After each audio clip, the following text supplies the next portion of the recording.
Hi everybody, it's Mary and it's so right. Today, going to be talking about the belt loop binder. Looks like this. Most of the companies that have an capability of a cover stitch or a chain stitch have the ability to do this. You would contact your dealer for your machine and ask them for a belt loop binder. And then you're going to get instructions on how to set up your machine to do that particular technique. With the belt loop binder, you're not going to be doing a chain stitch, which is a single needle. And you wouldn't also do a narrow, you'd be doing a wide cover stitch or a triple cover stitch. Triple means that you're using 3 needles, but today I'm going to use 2, the left needle and the far right needle. I have a sample here that I made several years ago using the belt loop binder, and I made these strips. And on the top I had just regular Serger thread in one color, but in the chain looper I put in a variegated thread to create more interest. And then after I made all these strips, I pin weaved them together and I made a simple little table runner. But now I'm going to show you how it all works. Years ago, I didn't know about this product.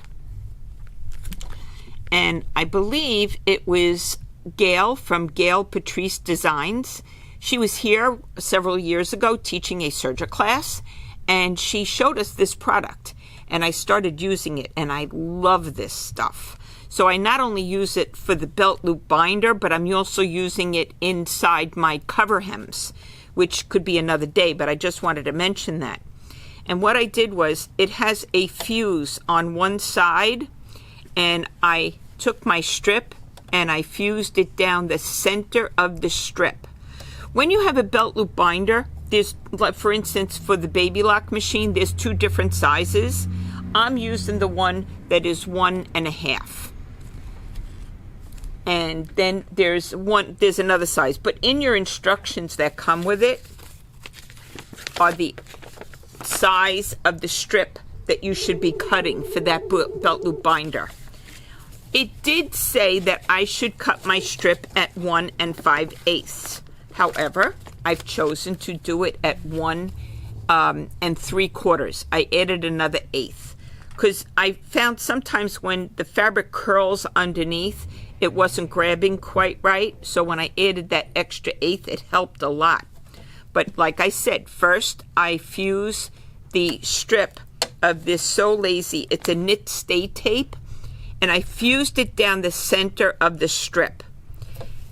Then here's the strip I'm going to use, and we're going to place it into the belt loop binder. So this is a strip I did a little earlier, and I just wanted to show you what it's going to look like. And for the next step, I did change the other needle to red, that it'll stand out a little bit more. But here's my chain looper doing the, it's a cover stitch. So I have 2 needles, and there's the overlock side. So this is what it's going to look like on the top, and this is what it's going to look like underneath. But remember, when I did my table runner, I used a variegated thread, so I used it as an accent. Today I'm going to be using the Baby Lock Triumph. It has the capability of doing 8 threads. I said, what the heck you need 8 threads for? Baby Lock said for heavy duty work, things like upholstery or denim, things like that. So that's why you see 8 thread capability. So now I'm going to take my strip and I'm going to place it into my belt loop binder. Your machine is going to come with the attachment there's screws in the table for the cover stitch, and you're going to attach this here. Come here, get in there. These white screws come with the machine, and you're going to have to decide when you first start testing where you're going to place your binder, and then you're going to tighten it up. And I think that this is going to be just about right, and I will be testing it.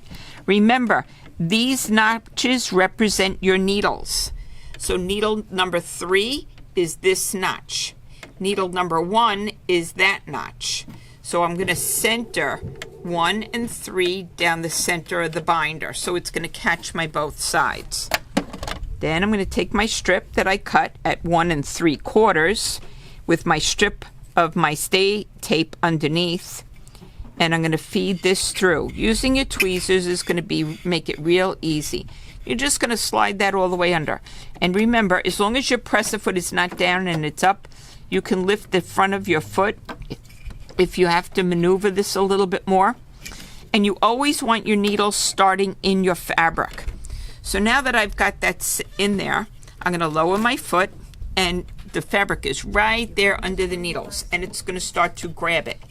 As I stitch, I found it also very helpful that if I held my finger here on the side, the fabric didn't start scooting out.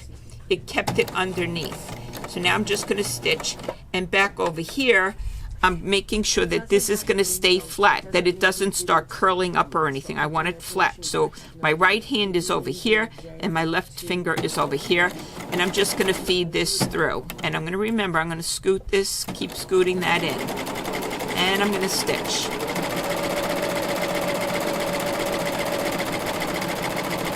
And then I'm going to take a peek underneath.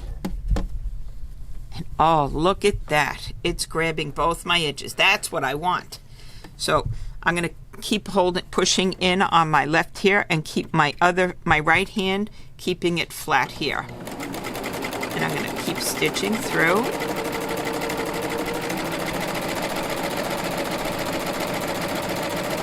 And you get all your strips lined up. And as you get to the last piece, just use your tweezers again so that you can get the most out of your strip and guide it straight in.